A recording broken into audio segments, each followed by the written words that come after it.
Chapter 5. Nag-aalala na si Brenda habang nakasilip siya mula sa bintana ng kanyang kwarto. Late ang mga santilyan pero sigurado siyang darating ang mga to. Tumawag na kasi ang mami ni Piolo at humihingi ng ilang pang minuto. Naipit daw kasi sa isang importanteng meeting sa isang kliyente ang asawa nito kaya hindi kaagad nakauwi. Ang pinag-alala niya ay wala pa si Brandon. Hindi siya mapalikay. Hindi niya masabi kung ano ba talaga ang kanyang gusto. Ang dumating ito o hindi. Kinakabahan siya sa kalalabasan ng gabing iyon. Gia, aren't you ready yet? Anong mama niya mula sa labas ng kanyang kwarto. It's almost 7. Kahit 8 sila dapat handa na tayo sa ibaba para sa pagdating nila. Lumabi siya at kadarating lang nito ng hapong yon galing sa Singapore. Mauna ka na ma, susunod na ako in a few minutes. Well, bilisan mo.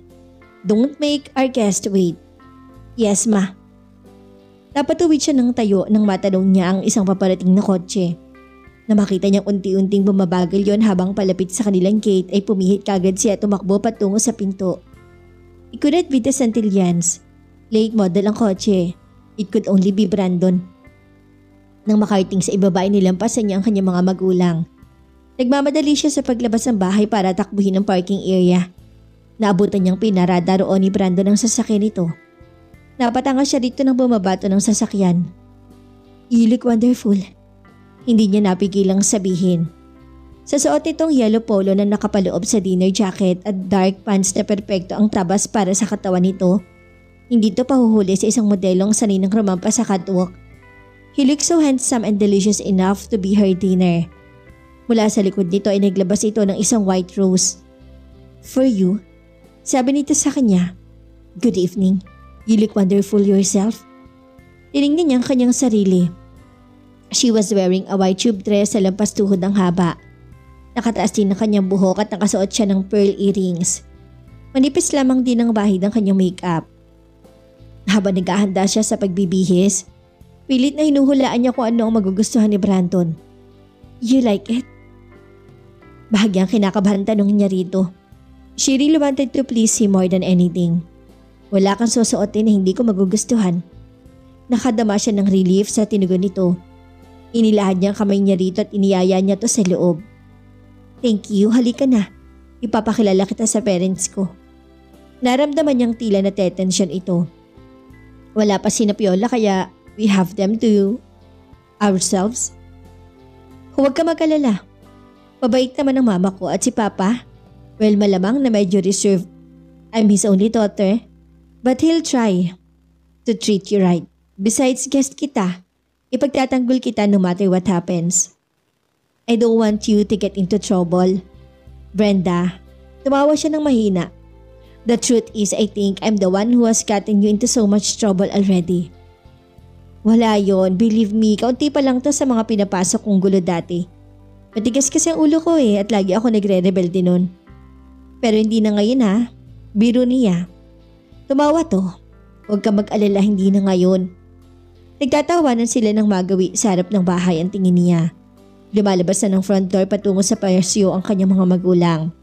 Napangiti siya sa ngiting nakapaskil sa mga labi ng kanyang mama at sa politeness sa mukha ng kanyang papa. Magkatabi sila ni Brandon na lumapit sa mga to. You must be Brandon Ismael. Welcome to our home, iho. I'm Brenda's mother. Bati kagad nito ng kanyang mama. I can see where Brenda's got her beauty and her charm. Sabi ni Brandon. Good evening ho. Kapag huwag naglabas to ng isa pang long steam rose mula sa loob ng jacket nito at sa pagkakataong yun ay pink ang kulay niyon. How did you manage to do that?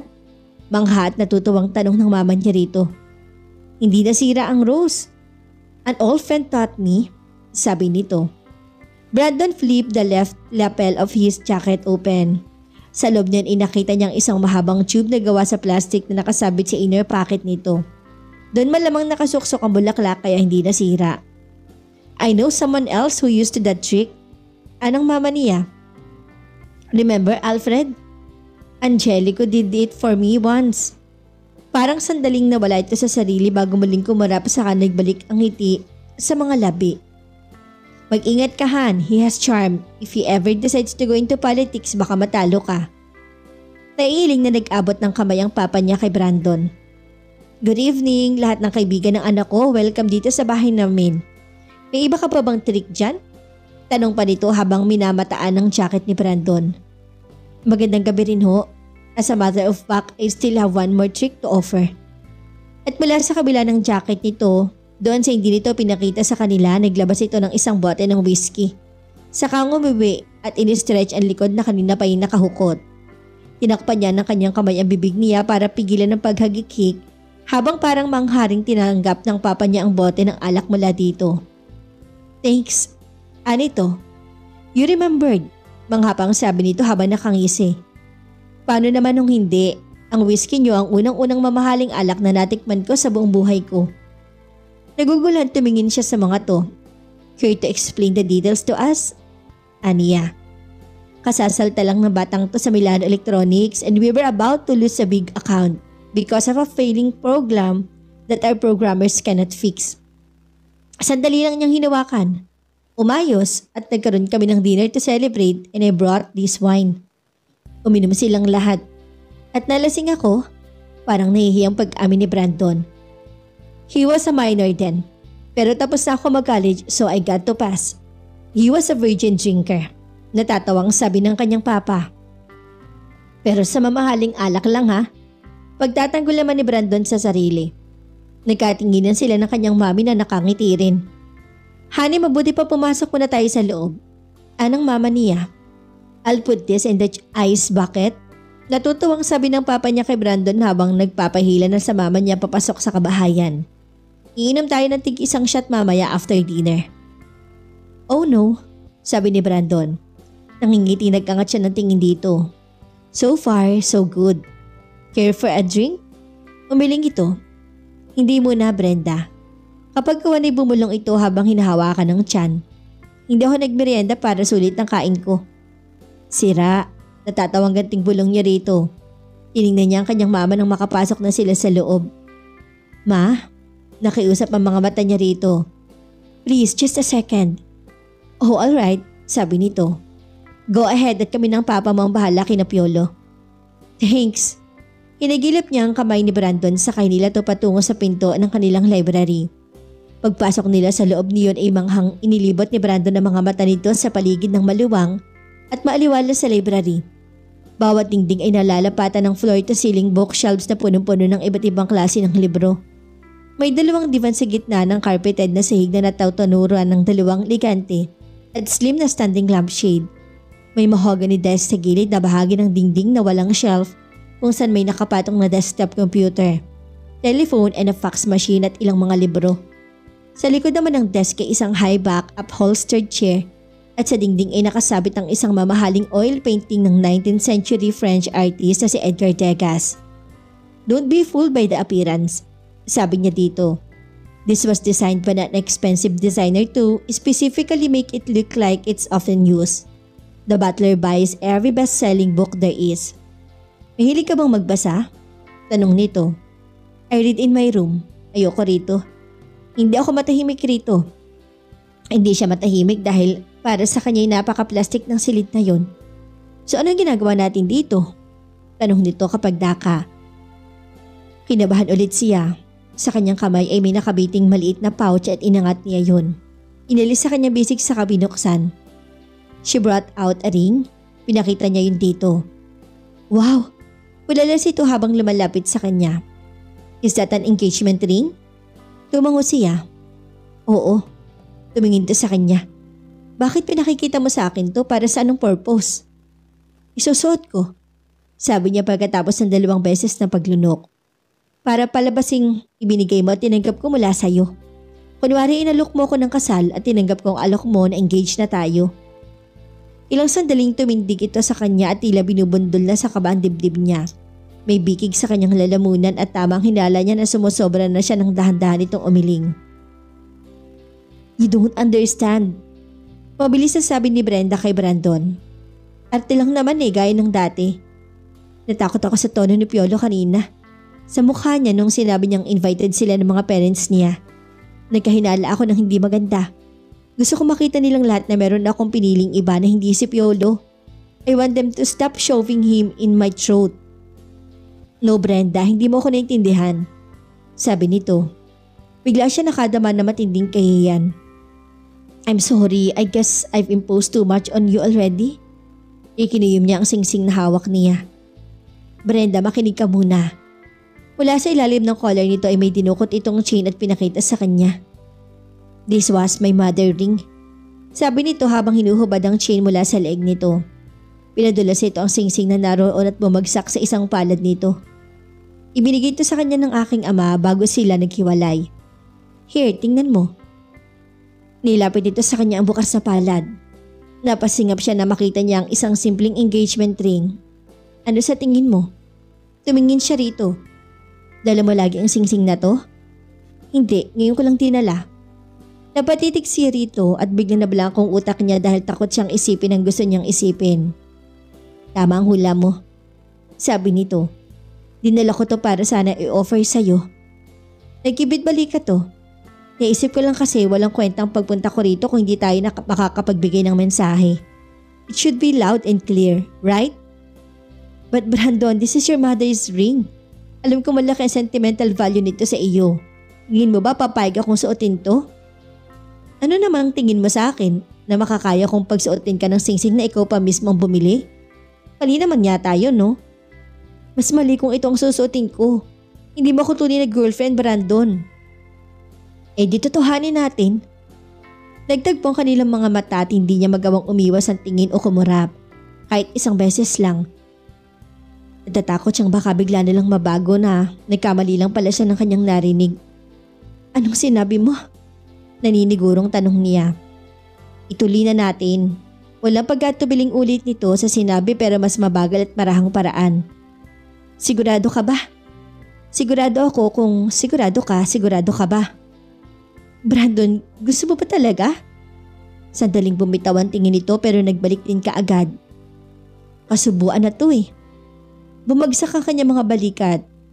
Brandon, ayoko mapapasubo ka lang. Nasasanay na kasi akong laging hawak ang kamay mo. Yun lang ba ang dahilan? Censored na yung iba. Biro nito. Napalo niya to pero hinuli nito ang kamay niya. Ituloy na natin. Sabi nito. Seryoso na ekspresyon sa mukha. Bahala na kung hanggang saan man ito makarating. Isinuot nito ang singsing sa daliri niya. Promise wala akong hihinging kahit ano maliban sa malaya kung mahahawakan lagi ang kamay mo. Natawa siya. Yun lang? Humugot to ng malalim na hininga. Kunwari nag-iisip na tumingala sa kisame saka tumawa ng pinalo niya to. Yun lang, sagot nito. Pero ikaw, kahit anong hingin mo basta kaya ko ibibigay ko. Wearing this important ring is already too much, Brandon. Walang too much kumpara sa'yo. Napangiti siya. Akala ko pa naman nung una hindi ka bolero. Parang napakabait mo kapag tinitingnan kita sa malayo. Sino may sabi sa'yo na bolero ako? Natatawang sabi nito.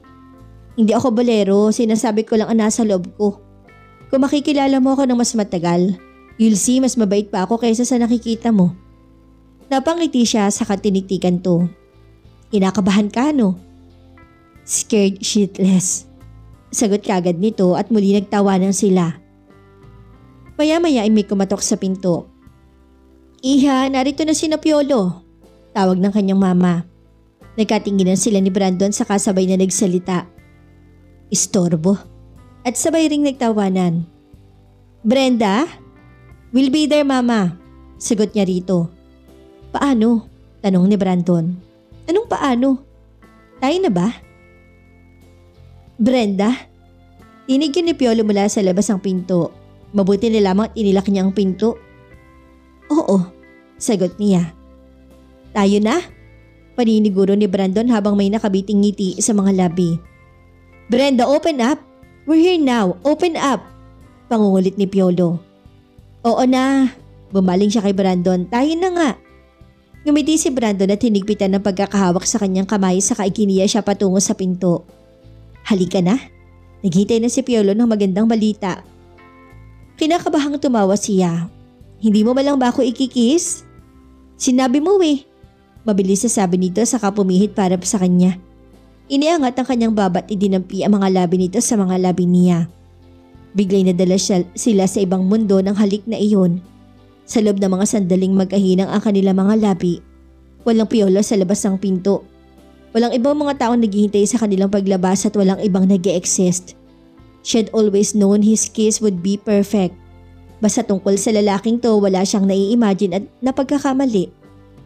Namagang ato na muka, ang pagkamanghang nararamdaman niya naroon din sa mga mata nito.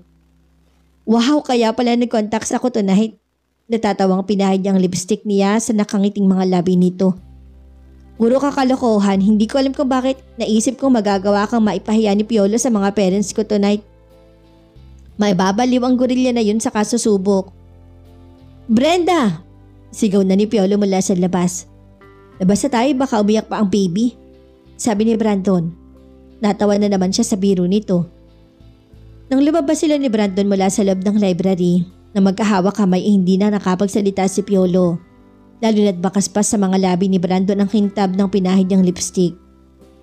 What the hell were you doing inside? Parang batang tanong nito. Nagkatinginan sila ni Brandon at nangingiting parang mga baliw. Pagkatapos hindi na sumagot. Binalingan ni Piolo ang mga magulang nito na parang mga tuod sa tabi ng kanyang mga magulang. Dad! Sinulyapan niya ang mga to. Bumaling si Tito Bernard sa papa niya. Fred, what is this? Bored na tinignan to ng papa niya. He's my daughter's friend and she had invited him to dinner. Asawa ko, ano ka ba? Amiyos sa tanong ng kanyang mama sa kanyang papa. Do you really think na magkaibigan nga lamang ang anak mo at ang kanyang friend? Tumingin to sa kanila habang indulgement na nakangiti sa kanya. How special is your friend, anak? Guess, sambit naman niya. Kinakabahan man hindi pa rin niya maramdaman na maging ganun katapang nang ipakita niya rito ang suot niyang singsing. He's special. Alright, sabi niya rito. I love him. Oh my God!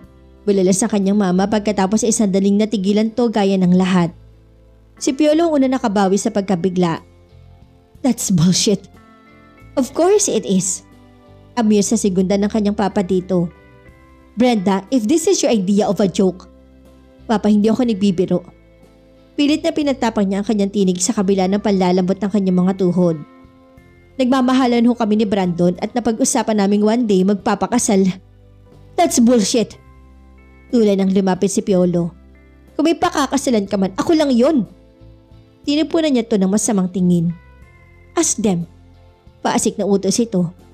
Ask your father. Nagkasundo na sila ni Daddy na ipapakasalili tayo. Ask them. Hindi siya makapaniwalang napatingin ulit siya sa kanyang papa. So was her mother. Namumula mukha nito.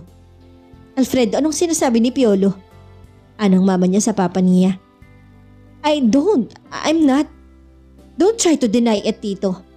Sabi rito ni Piolo. Sinabi sa akin ni Dad na nag-usap na kayo, di ba Dad?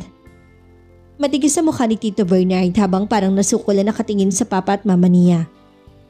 Yes, napag-usapan namin na napagkasundoan na ipapakasal ang mga bata sa lalong madaling panahon.